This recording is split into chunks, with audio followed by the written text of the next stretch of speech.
Hello and welcome to MetroArts. I'm your host, Cheryl Coonan. Here on MetroArts, we highlight some of the best in the business, from fine artists, photographers, and performing artists to cinematographers and musical artists, all from the Metro Detroit area. On today's show, we have Beatles tribute artist Mike Callahan, who performs as Ringer star, video editor and documentary producer Kelly Donnellan, and Daredevil Illusionist Aaron Balcom.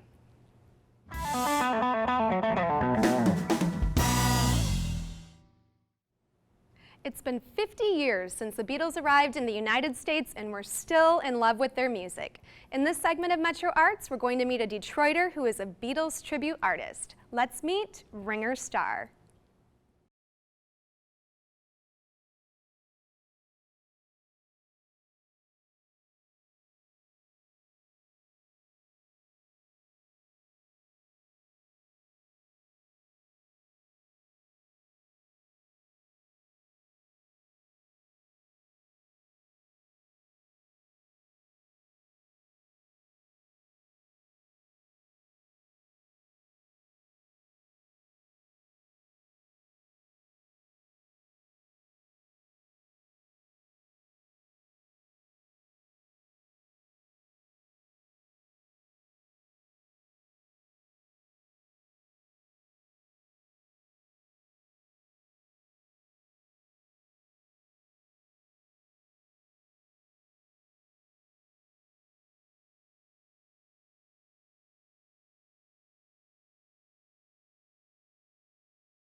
Please join me in welcoming Mike Callahan to MetroArts. Hi, Mike. Hello, love. How are you? Great. Thank you for joining us. Oh, it's great to be here. So tell us, who is Ringer star? Well, the last time I checked, it was me. Now, how did you become a Beatles tribute artist? Well, I've been playing drums for over 35 years, and I've been going to the Chicago Beatles Fest for 22 years now. And a couple of years ago, I always go with a band, and we lost two of our guitar players and didn't know what we were going to do. And I said, well, why don't I go out front and sing like Ringo does in his all-star band? And the people, they liked it. It was pretty cool. So that's how it came about? That's how it started. And I was going to walk off stage that year and go home, let my hair grow, and say, see you next year. And a tourism director from Arkansas grabbed me, and he says, I got to have you down in Walnut Ridge, Arkansas, at my Beatle Fest down there. He says, the people will love you. And I went, and they did. They went mad almost. And he told me, at some point, maybe you should think about being a tribute artist. Right. Well, you obviously look a lot like Ringo. How do people react when they see you? They typically think it's Ringo. They really do. Some for longer periods of time than others, and then there's some people that even though you tell them, I'm not Ringo, I'm Ringer, they want to talk to you like you are Ringo. They don't want to believe you. So I went and saw your shows, I did this, I did that, so they want me to have a conversation.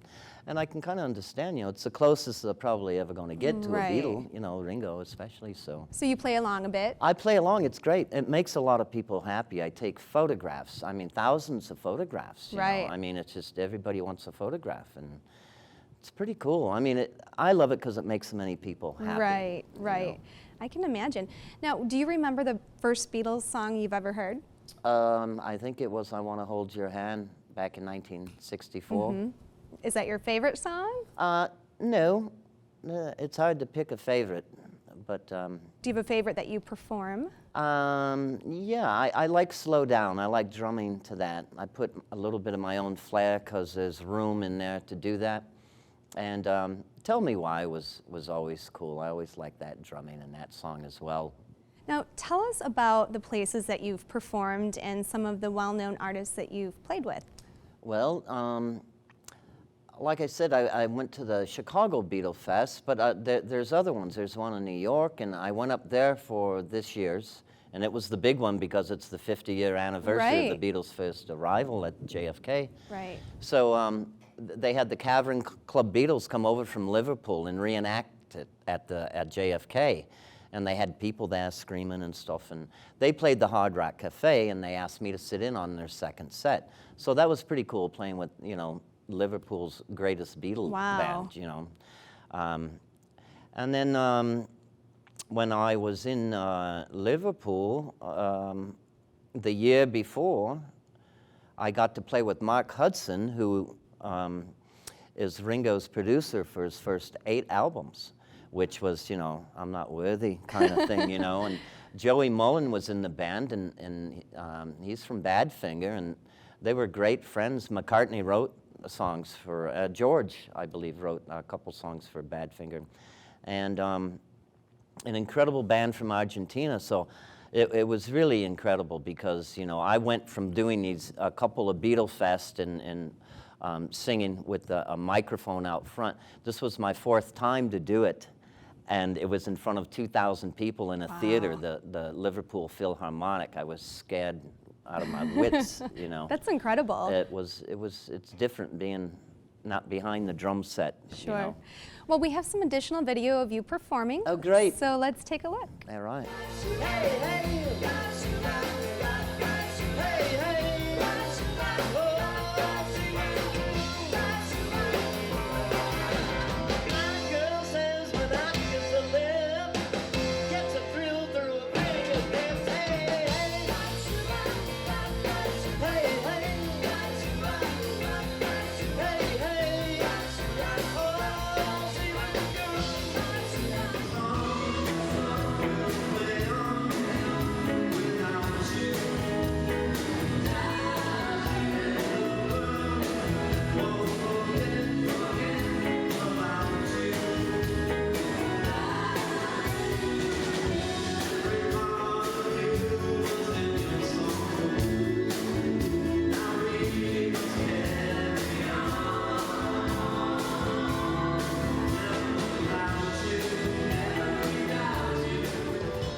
It looks like you're really having fun out there.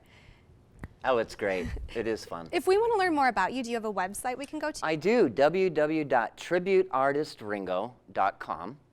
And if you want to find me on YouTube, all my videos, and on Facebook, just put in Ringer Star with 1 R. Perfect. And tell us about the drum medley you'll be playing. Oh, it's a few signature Ringo Starr drum beats from different songs that I've just kind of sewn together. Perfect. Well, take it away, Ringer Star. Thank you.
And remember, peace and love, peace and love. It's the only way. I love you all.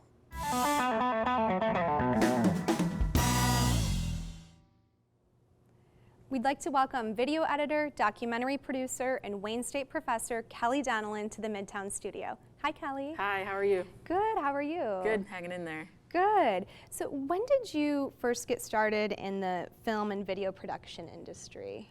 Well, I would say that my love for film started when I was really young. I went to see Star Wars in 1977 with my family on opening day, and that really started my love for film, and I always wanted to be in film and work in film.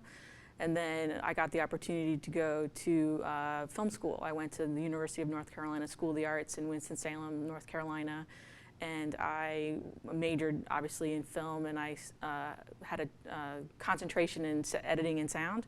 And I graduated in 2000, and then I went to Los Angeles, and then I started working professionally in film. And you do a lot. You write, produce, edit, and direct. Do you prefer any of those over the others? Well, I really love to edit. Editing is one of the things that I feel the strongest at and what I really love the most. And I majored in it when I was in film school the first time, because I have a master's degree in film as well. I just really love to see the story come together in the editing room and playing with the footage and being able to shape it and tell a compelling story and develop characters and things like that. Right. Now, your documentary called Eye is Another was entered into the Underexposed Film Festival YC late last year. And you won the award for Women to Watch Best Female Director. I did, yes. Congratulations. Thank you. Can you tell us a bit about that documentary? Sure. The documentary called Eye is Another, it started out as my thesis project for my Master's of Fine Arts, and basically it's a personal essay film about myself and my agoraphobia. And if you're not familiar with what agoraphobia is, it's fear of open spaces or large crowds and things like that. And basically when I was in District of Columbia, where American University is, my agoraphobia was so bad it wouldn't let me leave my apartment to do simple things, or simple things were really, really challenging and really, really difficult, like taking out your trash and picking up your mail, or going to get prescriptions or things like that. So it started out as a way to confront my fears, and then a way to also show other people that having an anxiety disorder isn't the end of the world. Having a mental illness is not a scary thing, if you will. Right, right. So to shed light on it a bit to people who maybe don't understand or can't wrap their head around it. Right, and I think the thing is that when you hear mental illness, you think of, people shooting up Columbine or something like that. And the thing is that I think mental illnesses are a lot of times they're non-diagnosed, or we suffer with them in silence. And I just felt like I wanted to out myself. Absolutely. To show that you can still have a productive life and have an anxiety disorder. Well, we have a couple of clips from Eye is Another. Let's watch. As much as I don't like to go outside, I have two tasks today. I have to take out the trash and pick up my prescriptions. To take out the trash, I have to go into the basement. And I'm always afraid that when I'm turning one of these corners down here, that I'm gonna come face to face with some ghostly apparition. Now, once the trash is out, I have to go to the drugstore, which is 2 blocks away. And of course, this is far worse because it just increases the amount of time that I'm out of my apartment. I don't really know how I got this way. I always wonder about that. I mean, I suppose it could be related to that creepy guy in LA who used to peek in my windows, or my crazy former coworker of mine who drove all the way from Seattle to Moscow during a snowstorm on New Year's Eve to show up at my doorstep at like 7 in the morning. I don't remember what I was doing. What was I talking about? I hate when that happens. Oh, yeah. Getting back inside is like hitting the air conditioning in the summer. It's like this cool, refreshing comfort that just wafts over you. It's fantastic. After I got back from Las Vegas, I actually, on a really spur of the moment, I found an apartment in Bethesda and I moved.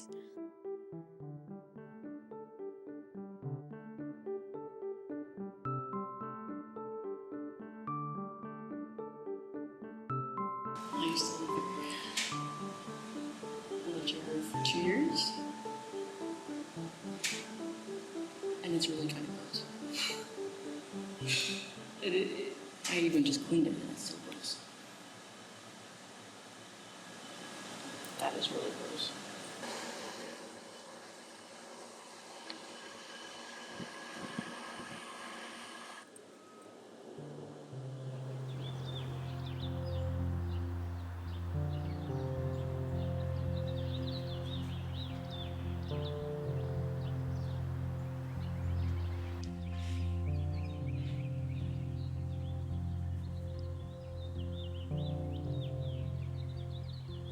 I love my new apartment.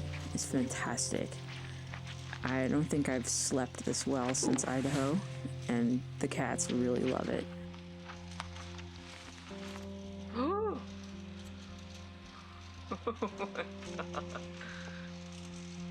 I think I caught that, but a bird landed directly on their little cat window there, and Thelma went wild.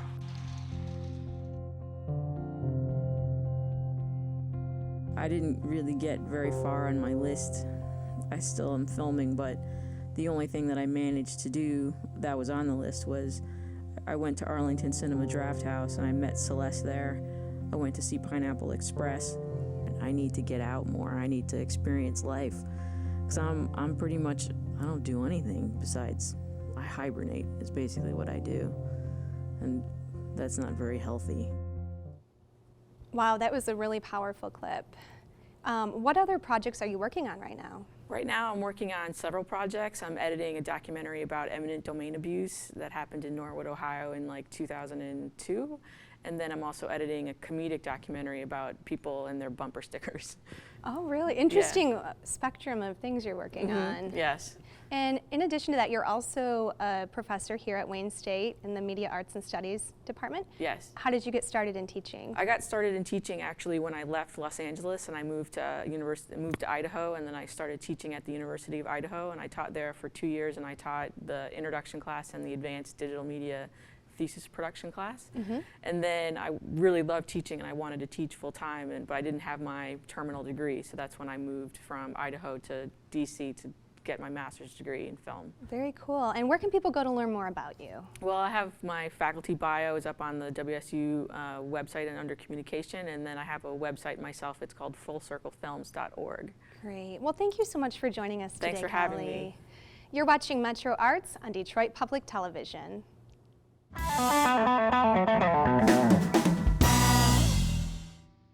And now we'd like to welcome Aaron Balcom to the Midtown studio. Hi, Aaron. Hi, how are you? Good, how are you? I'm great, thanks for having me. Thanks for joining us. So I understand you had your very first encounter with illusions at only 5 years old. I did. In Toledo, there was a magician performing at a restaurant, and he chose me to assist him on stage, and from that moment on, I was hooked. Okay, so from a very young age, you knew that was your passion. From a very young age, absolutely. Very cool. And throughout your childhood, how did you practice your illusions?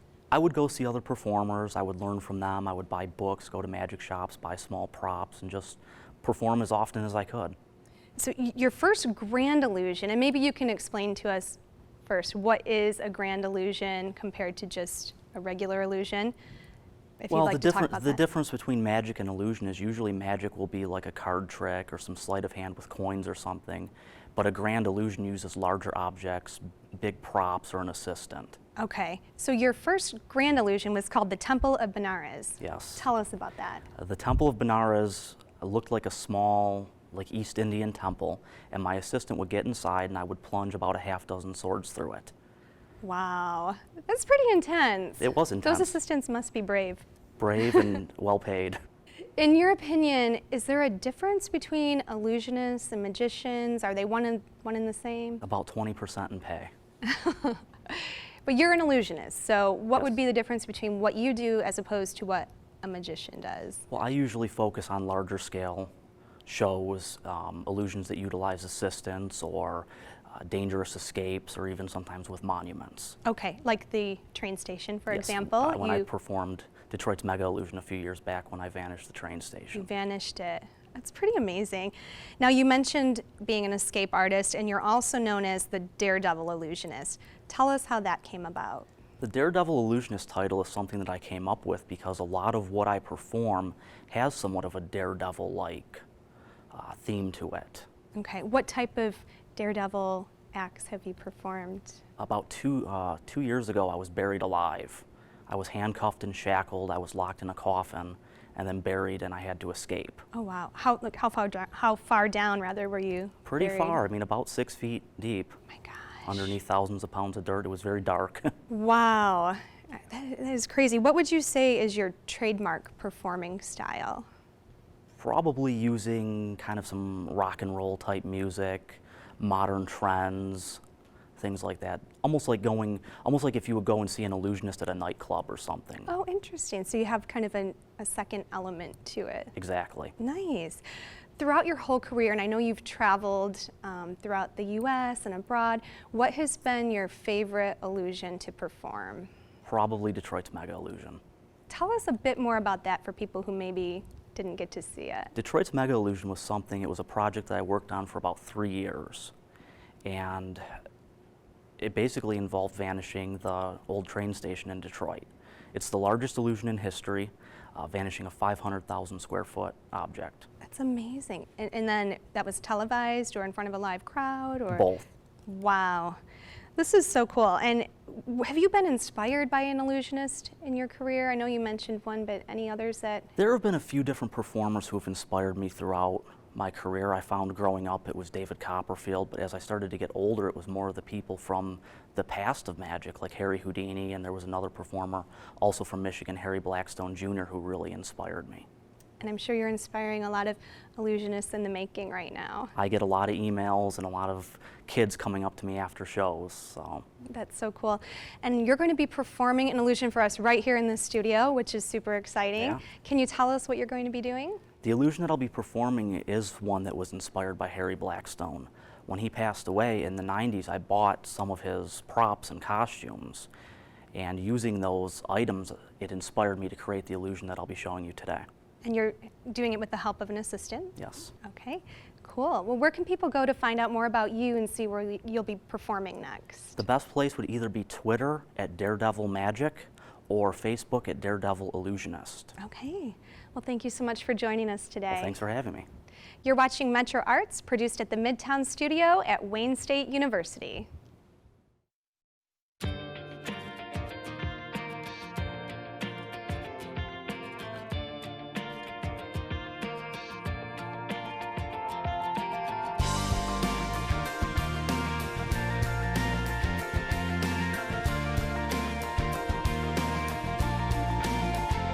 I saw fireworks from the freeway, and behind closed eyes I can't make them go away. Cause you were born on the 4th of July. Freedom ring, well, something on the surface it stinks. I see something on the surface, well, it kinda makes me nervous. Who say that you deserve this, and what kind of God would serve this? We will cure this dirty old disease. Well, if you got the poison, I've got the remedy. The remedy is the experience. This is a dangerous liaison. I says the comedy, is that it's serious? This is a strange enough new play on words. I said the tragedy is how you're gonna spend the rest of your nights with the light on. So shine the light on all of your friends. Well, it all amounts to nothing in the end. I won't worry my life away. Hey,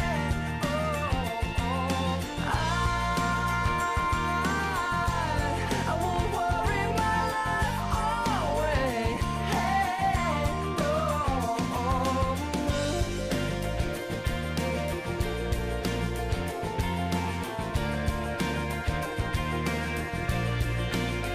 Well, I heard two men talking on the radio in a crossfire kind of new reality show, uncovering the ways to plan the next big attack. Well, they were counting down the ways to stab the brother in the be right back after this. The unavoidable kiss with a minty fresh death breath is sure to outlast this catastrophe. Dance with me, cause if you got the poison, I've got the remedy. The remedy is the experience. This is a dangerous liaison. I says the comedy, is that it's serious? This is a strange enough new play on words. I said the tragedy is how you're gonna spend the rest of your nights with the light on. So shine the light on all of your friends when it all amounts to nothing in the end. I won't worry my life away. Hey, I